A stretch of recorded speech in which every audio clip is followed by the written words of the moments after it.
shopping in the city state where you live at. Some of you list your children.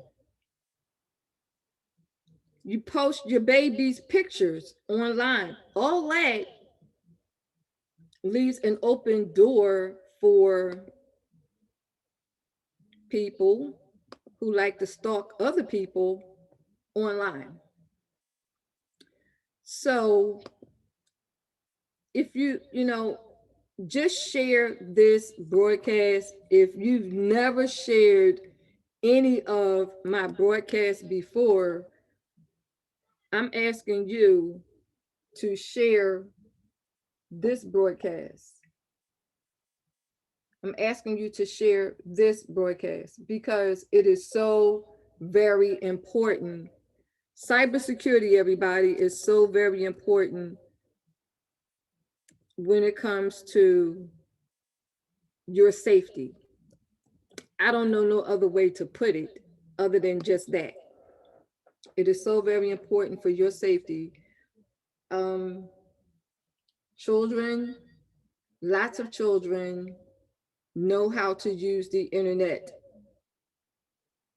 Teenagers definitely know how to use the internet. Parents, are you involved in your children's internet business? And my guest has arrived. So I'm glad that she has arrived. I am on Sador Radio. You can download the radio app on Sador Radio. I am also live on Facebook. So if you're tuned in to this live on Facebook, share the broadcast, please. How you doing? How you doing? Hi there, how are you? I am great. I am great. Yeah. So I want to introduce Ms. Dawn McCarty. She is the cybersecurity expert. That's what they say. Well, you are. I mean, you worked in the industry. You know what's going on online. You know how to protect families and children, and why cybersecurity is so important in today's time. So I want to ask you this question first. Can you tell the audience exactly what cybersecurity is in case they don't understand what cybersecurity is and why is it so important? Absolutely. So cybersecurity is what is known in the industry, so corporate America, big business, as a method or a practice of ensuring that everything is being secured, such as your devices, the methods that you use to access certain assets, such as the computer that your organization may have provided for you, the applications that you may be accessing while you're at work, maybe even the browser type applications that you're accessing over the internet in order to process certain types of work. And then the servers of where all of the corporation's data is stored. And that could also entail a cloud or a internet presence, an internet location of where the organization's data is stored. So cyber has been adopted as the name of what we're calling this, being cyberspace. And it's kind of appropriate to call it security so that we can protect all of these things that encompass it. Doesn't matter if it's a local on the premises type of situation or if it's actually out there in the cloud or on the internet. We want to secure everything that's involved in an organization or an individual's data and proprietary information. Okay. If you have not already shared this broadcast, if you're listening on the Sador radio station or you're listening and you're watching on Facebook, listen up, people. Please share the broadcast. This is very important for your families as well as your children. So please share the broadcast because this is so important. You have so many parents that are not aware of what their children are into online. And that's something that I would like to talk about with Ms. Dawn. Yes. So in the cybersecurity world, there's the corporate, but then there's the people like me, you, and everybody else that's online. And we know that there are pedophiles online that are pretending to be children. Right. So in that respect, let the parents know why they should be involved in knowing what their child is watching or engaged with online. Absolutely. So cybersecurity isn't just for corporate America, like she was saying. This is something that we need to bring into the homes post the pandemic. We have more and more people that are working from home and more people that are schooling from home, that the presence has actually burst at the seams. We used to have children that might have spent maybe a couple of hours a day online socializing, but now they're spending upwards of 8 to 12 hours a day online. They're doing their schoolwork, but they're also socializing more because everybody was staying at home. So the only way that they could make connections was through the internet, virtually, like we do on a lot of these interviews. So getting cybersecurity into the homes is more important now than it ever has been, because that is the weakest entry point for bad actors. And I call them bad actors because they wear several different types of hats. We all heard of the hacker, right? Some people watch Mr. Robot on TV, or you see some of these movies that are, organizations are being hacked.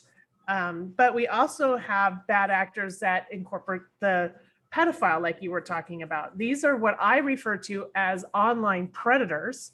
There's a lot of people that would like to call this an online enticement, but these guys are so bad and so dangerous for children that I'm not going to give them a nice name.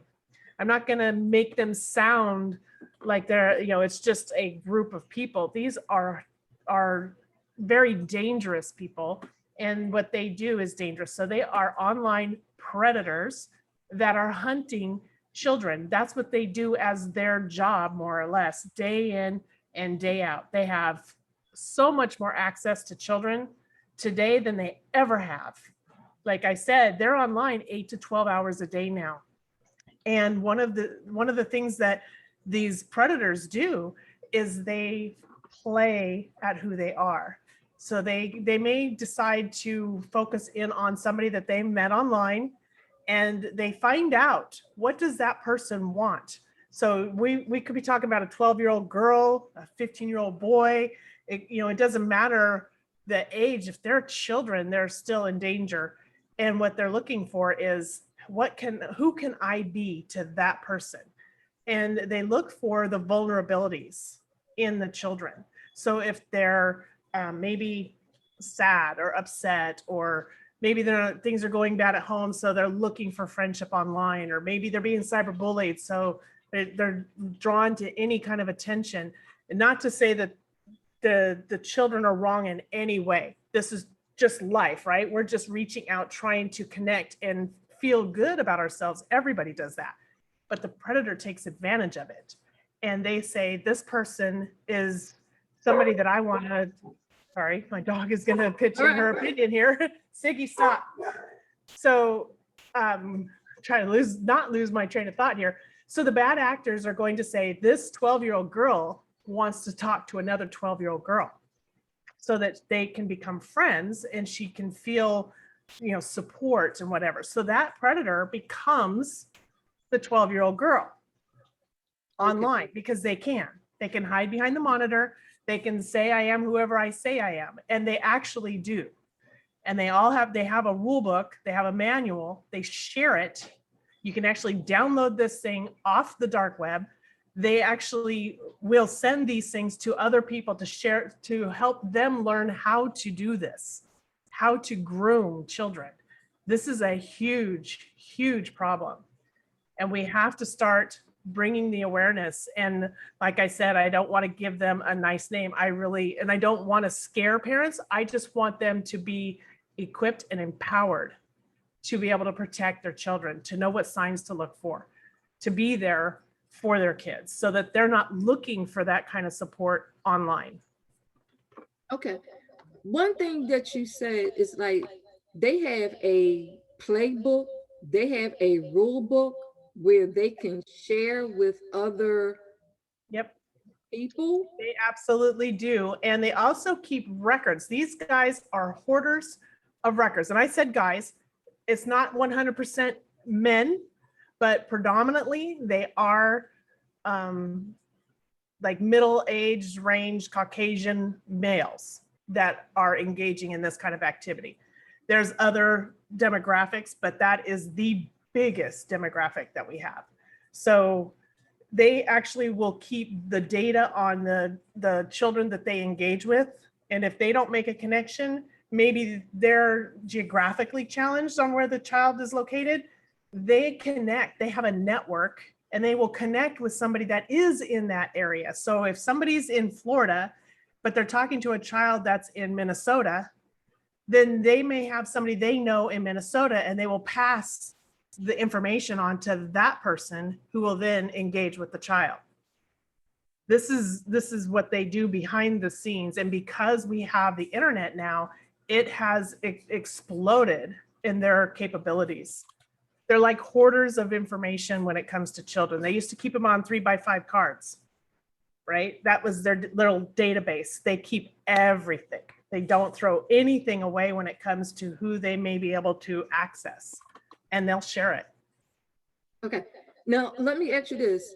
I'm sure there are law enforcement that is aware of these individuals that do this. Absolutely.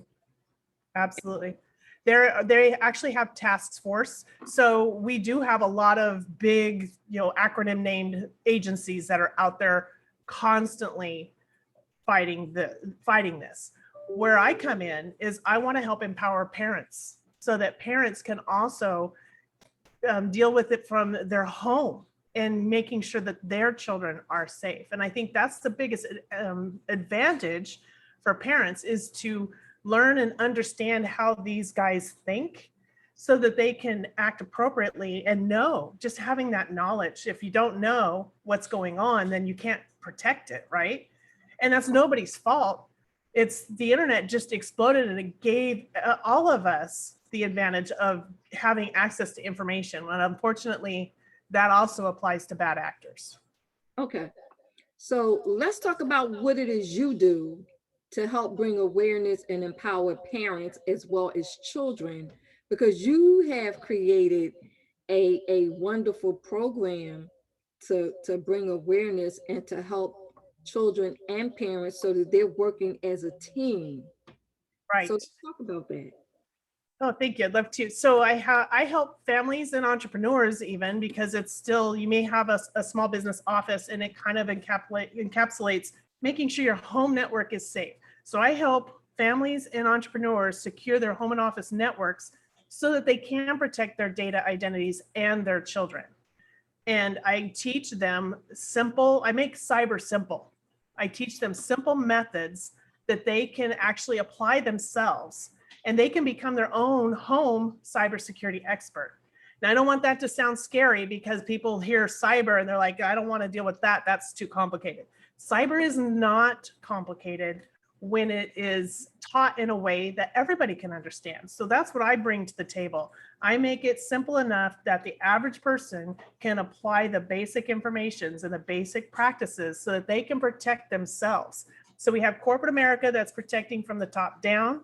Now we can empower the individual person and our homes and our small businesses to start protecting from the ground up, so that we can actually have a more cyber secure community.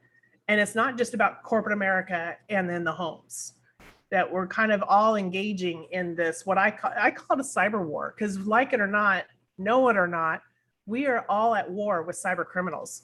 You may not have any idea that you're at war with them, but you are.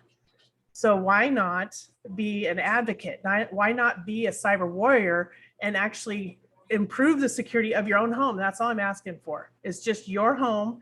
Be the cybersecurity expert. You don't have to be the industry cybersecurity expert, because that's where I come in. So you just need access to one. That's all we need to do. So I provide a program that will help, whether you are just someone that wants to know a little bit more about security, if you're a parent who wants to know more about protecting their home and their children, or if you're an entrepreneur and you just want to know how to protect your data and your clients' data, I have a program that fits all of those to focus in on making sure everybody has access to cybersecurity because everybody deserves it. Okay. I'm glad you mentioned the part about entrepreneurs and their data being protected. So we talked about the home, the parents, the children, and how they can protect the home and the children. Let's talk about entrepreneurs and their data because you have a program for them as well. So give us some information on that. Yeah, so you go into business and you're doing well, you're very successful, and you click on a link and your computer's completely locked and you have no more access to who your clients are. All of your emails locked, everything that you were working on just got encrypted, so you can no longer access what is making you money, right?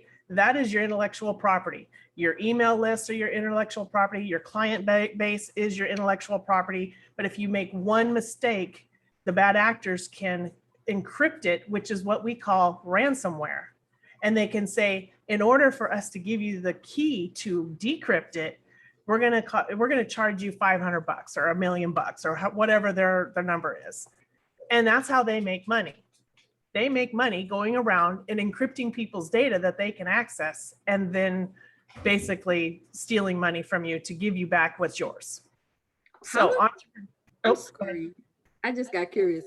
How are they getting the information? Like for the entrepreneurs that are listening, either on radio or on Facebook, or even when they watch this broadcast on YouTube, how are they getting this information on us? Is it because when we want to be part of, let's say, any social media platform, we're giving up our name, our address, city, state, date of birth, because those are the questions that are being asked. mhm. Children, family members, their names. Yep. Is that how they're getting the information to have access to us because we made ourselves public information? That's a big piece of it, where we are a society that has to share our information in order to have access to something. So if we want to be on Facebook, we have to give Facebook our demographic information. We have to tell them who we are, how old we are, all of that information, right? When we want to purchase something online, we have to give them our credit card information. Oftentimes to even log into an official type website, we may have to give them our social security number and our date of birth. Well, if we are not protecting our devices, everything we type in a keyboard can be copied and sent to a bad actor. Just by you clicking on a link, they can actually install a program called a keylogger that works in the background. You don't even know it's there. And everything you type out on your keyboard is being sent back to them. And that's how they can gain information on just somebody sitting at home surfing the internet, logging into their bank account, and then not logging out. So there's a lot of things that we're not really being good stewards of, is protecting our financial data by having strong passwords and maybe not even using passwords. I like to tell people, stop using passwords, because I want you to use a passphrase. I want you to use multiple methods of logging in. And we call that two-factor authentication. And what that requires, and I know a lot of people have seen this, they may not know what it's called, but when you log into an application, sometimes it says, well, we want to send you a text message and you need to enter this number. That is a two-factor authentication method. And that is one of the most secure ways to log into things like your financial information. So if you're not already using that kind of login, then that is something that everybody should be out there changing. Every single one of their bank accounts, anything that they log in that's financial, they should have a very strong method of logging in. And you should also always use different passwords, because if I can crack your password to your bank account, can I also crack your password to your other bank account or to your social media? Can I impersonate you on other platforms? So when they find one, they don't stop at one. They'll go see what else they can get out of you. Oh, wow. Yep, they're all about taking what's not theirs. They're all about taking what's yours. Okay. So in your program, you have like one or two programs. You have one for entrepreneurs, that's the data protection, right? Yep. And then you have another one for home protection. For families. Yep. I have the security basics, which is for anybody that may or may not have children. They may just want to know security in general. And then we have one for families that have children. They need to have some extra information on how to keep children safe, having a family pledge so that everybody in the family, not just the kids, okay, this is for everybody to follow the same rules. Everybody has to be a good example for children, right? So we need to set the example by following the same rules. We're not just monitoring kids, we're monitoring a network, and all bad activity is needing to be monitored so that everybody is accountable, because children don't want to be, pointed out as I did something wrong. Right. Everybody in the household has the potential to accidentally do something, and it's not necessarily their fault, but it happens to me. It happens to the best of us where something just looks like it's so legitimate and it fools us. So everybody in the household needs to follow these security practices. So that's the family one. And then I have the entrepreneur one. So I basically have 3 different levels or 3 different topics. And most people will fit in one of those 3. And then I have an additional one beyond that is somebody that wants to learn all of those so that they can become a mentor themselves and do what I do and help teach this to more and more people. We have over 2 billion people just using Facebook. I can't teach 2 billion people. I need more people out here that can help me do this. So that's 4 pillars, I guess you could say. Right. So listen up, everybody. If you have not already shared the broadcast, please share the broadcast, because this topic is so important to families, to entrepreneurs, to your personal data. Just about everything we do in life today is online. Absolutely. It's online. Most of everything we do is online. So, how would someone, or all 3, 4 levels of pillars, get involved in protecting their children, protecting their home, making sure that their data is not hacked? So, how do they get involved with it? What's their first step? First step is they could schedule a call with me. It's a short 15-minute call. It's not a high pressure sales call at all. It's just a way for me to determine what your needs may be. And then we can go from there. And I have various levels of, some things that are relatively either free or inexpensive. And then it goes up depending on what type of package that each person needs. So they can look at that by going to securingeverything.com/products. And there's an entire list there of the products that we are offering. Now, this is still a little under construction because we're still trying to make sure all the links and everything are there. So bear with us as it may be, updating a little bit as we go through the week until it's finalized. But that's one place that they can go and check out what it is that we're offering. They can schedule the call with me by going to bit.ly/cyber safe call. That's all lowercase. I gotta type that in. Wait a minute. I'm typing it in for the people on Facebook. bit/cyber safe call. Cyber safe call. Okay. And then if they want to join our tribe, the community that we are forming to get everybody into an area that anything that is going to be happening, information, I put tips and maybe some boot camps and all that. There's a Facebook group that you could go to bit.ly/cyber safe home, and you can join that group. And that way you will know what's coming up. And if anything is stands out that you're interested in, you'll know about it so that you can get involved. That's bit.ly/cyber safe home. Yep. Okay, I'm giving it to Facebook. Now they did have a question. Let me go back. Okay, one of the viewers says, how do these types of networking groups not get shut down? Of the pedophiles, the bad actors? Mm-hmm. Because they're very good at what they do. And here's the thing. How do you profile a predator? Good question. The predator could be the guy sitting next to you in a movie theater, or somebody standing in front of you at the grocery store. It could be a police officer, a doctor, anybody that works with children, because they tend to go into careers where they have access to children. Now, don't want everybody to freak out about, now taking your kids to the doctor, because we can get that kind of information on a lot about the doctors and stuff that we're engaging in just by talking among other people that have gone to them. So there's things that you can do to check them out. Like, do they have any complaints, or is there anything weird going on? And most doctors are safe. Most doctors are safe. We're talking about a small percentage. And I just use doctors as an example. It could be other types of careers that are involved in this, but they put themselves in positions that give them access to children. Which would be like leadership positions. It could be leadership positions. Yep.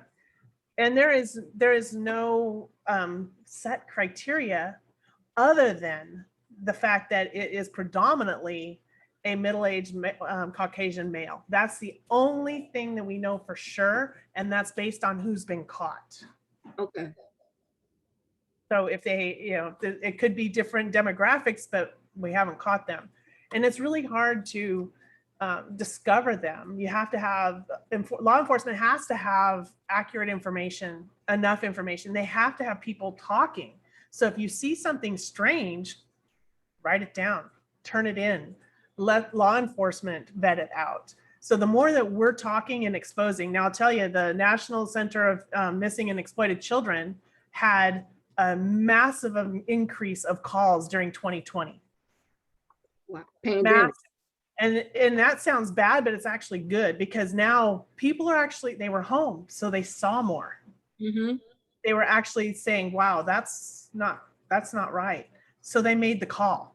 And that's what we need. We need to make the call. If you're not sure, better safe than sorry, right? It's better to err on the side of caution and call them, let them just, determine, is this a good lead or not? Because it could lead them to the ring. Now, we've had a ring in North Carolina earlier this year where they busted 10. There was only 10 men that were busted in a ring, which was really, that's a huge deal. Now, the problem is how many people are behind those men. So we need that investigation. We need the leads. We need to be able to follow a trail to find out who else are they working with, because 10 people in North Carolina is a small percentage. Looking at it, this is not just it's a global thing. Okay. Sorry, it froze on me. I was frozen too. Okay. What I was saying, as they say, like this 10 is a good catch, but we still need to get to the big fish. That's right. We're really a big fish because that is so big across the world as well as in the States. And there's so many platforms. Think about how many platforms your children might be on. You got Snapchat, WhatsApp, you got TikTok, you got Twitter, you got Facebook, and those are just the popular ones. There's a lot of them out there that most people haven't even heard of that children are using. Think about how many applications these bad guys are using. They can move information on 20 different platforms in one day and never repeat the same information. Wow. So it's really hard to trace them online unless we get more and more information. So we have to start talking. And here's the thing, people are afraid to talk because they don't want any backlash coming to them. To me, this is one of the reasons why people don't say nothing. They can be aware of something, they could see it, they could hear it, but they will not come forward and say anything because they have that fear of what's going to happen to me and my family if I talk. So any way where if someone did want to come forward that they can remain anonymous? They can always call the National Center of Missing Children, and that can be anonymous. They can call the FBI, they can call, and that can be anonymous. They have to provide their information to them, but that information is not going to be blurted out everywhere. It's not going to be told so-and-so called and told us anything. So you still can call law enforcement. I think we need to rely on law enforcement when it comes to things like this, especially when it comes to children and keeping them safe, because they're so impressionable. They'll trust just about anybody that's kind and that gives them an ear, that gives them attention. And kids thrive that. And, especially today when we have two parents at work, right now with the pandemic, we've had more parents at home. And I think that's why the calls have increased. They've noticed more, and maybe they're paying attention more. They're using the same devices at home, which that's another angle to this. That's not necessarily a safe way of doing things either, because you may have work data on a device and play data on a device. So that's another separation we need to make. But it's given parents an opportunity, I think, to see what is going on in their children's virtual social life. Okay. Is it any way, I don't know, this is why I'm asking this, is it any way that a parent can monitor what's on their child's phone? Yes. Yes. And I know that there's a lot of concern with parents. They think, I don't want to be too nosy. I don't want to be the helicopter mom or whatever you want to call it. However, I have to tell you, you have to put security first. Now, I'm not saying that we need to be super nosy and going in and investigating every single little thing that happens, but I think you need to set a baseline, which is something I'm going to show people how to do in the courses, where you can monitor and be notified when you need to be. So that you have to give children a little bit of room to grow into being independent, right? They need a little bit of privacy, not so much where they're keeping secrets that are dangerous, but they do need to have their rite of passage and having, excuse me, Siggy, sorry. It's all right. This dog. So they need to have that ability to have their privacy. And oh my goodness.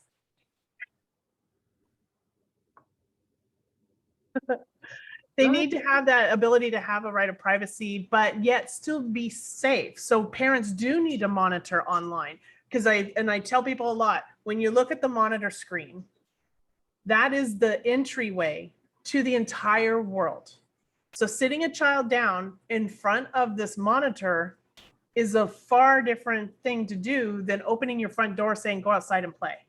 Because you have a fenced in backyard, maybe, that they are contained in, that they're safe in, that they're safe. Maybe you have rules that they can't cross the street, but they can play in the front yard. You might have a rule that says you can only play on this side of the street. And when they're older, maybe you'll let them go around the block riding a bike. So you've set parameters, you've set boundaries on what they can do playing outside for fear of a car maybe. But now when you're on the internet, it's the same thing. There's far more danger online though. So even cyberbullying is more extreme, because it's not just centralized to the physical location of where a child's being bullied, like the playground when we were kids. Right. Now they're being bullied online, which is around the world. Anybody from around the world can see and partake of that kind of thing, a situation that's going on online. So this monitor is a window to everything. Do you really want your child to have access to everything beyond that? That's why I want to teach parents how to monitor and set the boundaries of how far can your child go online. What kind of websites are they able to visit? If they accidentally click on a link, it's going to notify you that the child went there, but it's not that I want the child to be in trouble. What I want is for you to say, I have a weakness here. This is a weakness point, and we need to fortify it. We need to harden it, like we say in cyber world, which means to fix that problem so that the child can't go there again. Because if you just don't know what you don't know until it happens, right? Right. So when the children accidentally click on something, it's not that they're doing something wrong. It could be a complete accident, but it notifies you that, oh, there's something I need to take care of. Okay. And that's the beauty of monitoring correctly, so that you can keep them safe. They have a little bit of privacy, but you can be notified when something dangerous may be occurring. Okay. Now, I'm gonna just take it a little step further, because I don't want people that's listening to this thinking that, oh, we're just talking about little children. we're talking about teenagers as well. Absolutely. Absolutely. Teenagers are at a huge risk because what happens when we're a teenager? We tend to start pulling a little bit away from parents, relying on them. How do you keep your children coming to you for information instead of Uncle Google? Right. So we have to have a way of communicating where the child, the teenagers, they don't want to be scolded all the time. They get kind of tired of hearing the rules. But if we're working with them and we're setting house rules that everybody has to apply to, that they can be involved in, that they can participate in what security is for your home, that helps. That really helps them because then they feel like they're part of it and not the cause of it. Okay. And that's a big difference. Your programs, can anyone outside of the United States who want to be involved in your cybersecurity programs, is it just for US residents or people outside of the United States as well? It's for anybody that has access to the internet. Okay. Now, right now, it's for English speaking, but it can be translated if needed. And also advocates that want to work in a certain area that are bilingual could definitely help in spreading that into other countries that can speak the language, because you don't want to have too many language barriers by, like the dialogue being said incorrectly and misunderstood. So it is good to have this delivered in their native language so that there's no misunderstanding and they can be as secure as possible. So I will be definitely looking to expand and including people from everywhere around the world that can help teach this information. Okay. So I'm gonna ask you a question. How did you get involved in this? What made you create this program? Like, what experience in your life brought you to this point? Well, that's a big question. So I had a very traumatic childhood and I never felt secure. I never felt safe. Now I didn't have the internet, but that doesn't change my feelings of needing to feel secure as a child. And I see children today that are going through similar things, but at an exponential level. Like they're just, the internet has provided a lot more insecurity as much as it's provided a lot of benefits as well. There's still a lot of areas where children are not secure or safe. So it has been my mission to create this movement to bring my two worlds together, because now I've been working in cybersecurity for over 20 years. I have experience in knowing how to protect it, networks. And 2020 kind of opened my eyes. It's something I had been thinking of, but 2020 kind of really just smacked us in the face and said, hey, wake up. We got to start doing something different, because now we have more and more people working and schooling from home. How are we protecting them? And I've noticed that bad actors they're lazy. First of all, I'm gonna tell you, they'll take the easiest entry point in that they can get. So online or in corporate America, we're always setting, well, in the past we had set certain types of what we would call honeypots or traps. So Okay. we would kind of like distract them, like, hey, look at this over here, while our information, our critical information, was stored somewhere else. So we were pulling them away from it. We don't do it necessarily like that anymore. We're more of a defensive aspect to it now. And I've noticed that the weakest link is our homes.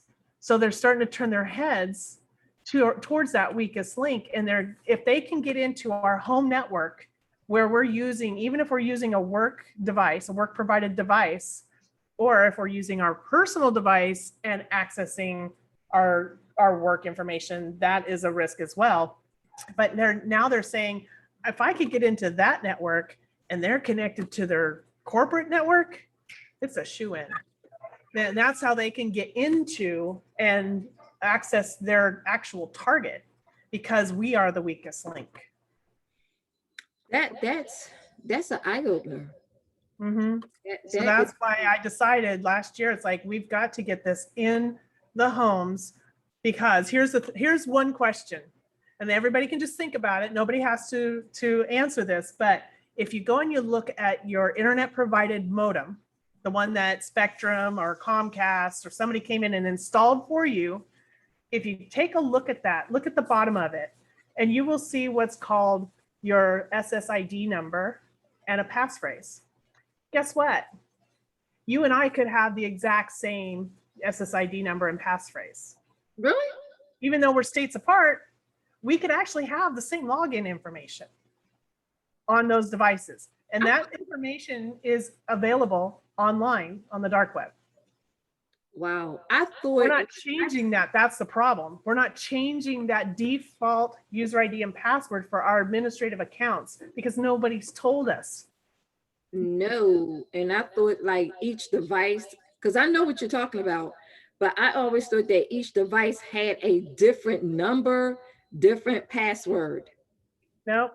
It's so much easier for the manufacturer to send out a default, but I don't think the manufacturer meant for it to be a permanent. I think it should have, sometimes when you log into something, it'll say you're required to change your password. Mhm. That should be implemented on every single one of these, But but anybody it's not. listening today, you now know that you can change that password where it says SSID on your modem of your internet service provider. I didn't know that. I thought You can all change of it to the router itself or to the modem itself, so you can log into an administrative web page where you can change your SSID because that's broadcasted. So I can drive by the front of your house and look at my phone, and I can probably see your network, your Wi-Fi network. Mhm. I may not be able to connect to it because I don't have the password, but guess what? If you haven't changed your router password, I could probably figure that out and then change your password to And your like- Wi-Fi. And then I can use, that's war driving. That's what we call it. It's war driving, where we go through and we, not we, but bad actors would be able to take over your Wi-Fi. and lock me out. They could lock you, they could leave it so that you don't even know, but they could go in there and see what the password is. And then if they leave it, it's so that they can use it again. And you would never know that someone else is connecting. Wow. This has been very educational for me, as well as I'm sure the audience on the radio that is listening and the Facebook audience as well. This has been very, very, very educational, Dawn. What I want you to do now is tell us again how the audience can reach out to you to ask you questions, get involved with your program, sign up for your courses, do whatever is necessary for them to protect their family as well as protect their data. Okay. So the first thing they can do is they can schedule a call. It's a quick 15-minute call, no heavy pressure sales or anything, just information, finding out what needs are. And that is bit.ly/cyber safe call. And then there's a calendar there that you can schedule some time with me. You can also join our tribe on Facebook. I have a community of other people that were growing into this movement. And you can join that by going to bit.ly/cyber safe home. And that will take you there to join that group. 3 quick questions. Sorry, dog is getting, she's very outspoken. Okay. All right, Dawn. All right. And then they can also go to the webpage and look at our product suite, which is www.securingeverything.com/products. And you can see there that there's there's a variety of, I have something for everybody. If somebody doesn't want to be in a mentorship, they just want to take a course, I have multi-week courses. If they don't want to take a multi-week course, they just want to have information on a weekly basis, I have a smaller membership group. So I also have what's called Cyber Sunday School. And it's not your typical Sunday school, but it is where you're getting schooled in cyber. And that's going to be on Sunday afternoons so that people can get used to coming in, and there's a fee for that. Most of the time there's going to be a fee for that, but it's affordable so that everybody, I don't care where you're from, everybody has access to learning something. It's just at different levels of speed. So you're going to learn the same things in these other courses as you may in the mentorship, but in the mentorship you could learn it all, you can learn it at a faster speed. Okay, so I have www.securingeverything.com and you said / Products. products. Okay. I'm putting this in the Facebook chat. Okay. All right, so what's up there? So everybody take hold on, Radio Land, www.securingeverything.com / products, and also bit.ly cyber safe home and bit.ly cyber safe call. So if you want to talk to her, you're going to need to schedule a call at bit.ly / cyber safe call. Everybody, you have been listening to the cyber expert, Miss Dawn McCarty. I thank you for coming aboard and sharing your expertise and giving us insight into how much of a dangerous issue this is and what we can do to protect our data as well as protect our children. So I thank you very much for giving us your time today on the Let's Talk with Carolyn radio show on the Sador radio station. I appreciate you. Thank you so much. And it's just about getting that information out there for everybody so that they can do something, because it's not too late. We're not being taken over. We can actually do something, and that is only by giving the information to getting it into the hands of the people. Right. And you mentioned one strong word. You said movement.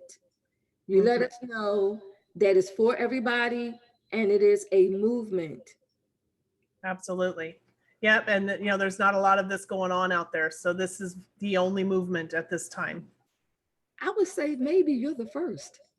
I am. I actually am. I have scoured and scoured. Now there's other courses here and there, but nothing at this level to this degree in the home. Right. You can YouTube it. There's a lot of people that say, I'll just YouTube it. That's fine. It's going to take a lot longer if you don't have access to somebody like me. And that's part of the package, is you get me as the cybersecurity expert, which most people they can't actually have a phone call with the person that created the videos on YouTube or the courses on Udemy. They might be able to send them an email here and there, but I'm going to help walk through, especially in the bigger packages. I'm going to help you learn how to do it. So It's not just one course that you paid one time. It's an ongoing relationship that I'm creating with people in the homes, and I'm going to have other people like me helping to spread that. That's huge, because we will have people that say, you know what, I can go on YouTube University and get the information. I can go to Udemy and get it. No, you can't. Did Udemy or YouTube tell you all of the things that I told you today in one video? Nope. Even when this broadcast gets to YouTube, it is still you. Yep. It's still live access to a living, breathing person. Absolutely. So thank you. Let me see what someone has typed. Let me see what she said. Oh, everybody says, welcome. Oh, thank you. I am so glad, so happy to be here to be able to, unfortunately, it is my favorite topic. I'm sad that I have to talk about this stuff, but I'm also glad that I'm able to talk about this stuff, because my life, what I've been through in my life, and then what my career has actually given me the voice and the impact. I can combine these two worlds, and I can point out, I can see what others may not see and what I think is important to put in the hands so that everybody can have access. Your voice needs to be heard. Absolutely. Absolutely. Thank you, Dawn. We're going to log off, but Dawn, don't go nowhere. I want you to stay with me. I'm going to take us off of Facebook. I'm going to take us off the radio, but I want you to stay with me. So don't go nowhere. Okay. Okay. All right. Goodbye, everybody. Okay. So listen up, Radio Land. I want to say thank you for tuning in. If you have not already shared the broadcast, you should have. The information that you heard, I hope you had ink, pen, and paper writing it down so that you can share it with your community, share it with your neighbors, and you could tune in with me every Tuesday from 1 o'clock p.m. to 2 o'clock p.m. Eastern Standard Time, or tune in with us on the Sador Radio station by downloading the Sador Radio app. There's 22 hosts on the radio station. You can tune in with us 7 days a week, 24 hours a day, or you can just come chill with me, my guests, my mouth, my house music. I will see y'all later next Tuesday. Take care, everybody. Have a blessed day. Stay safe.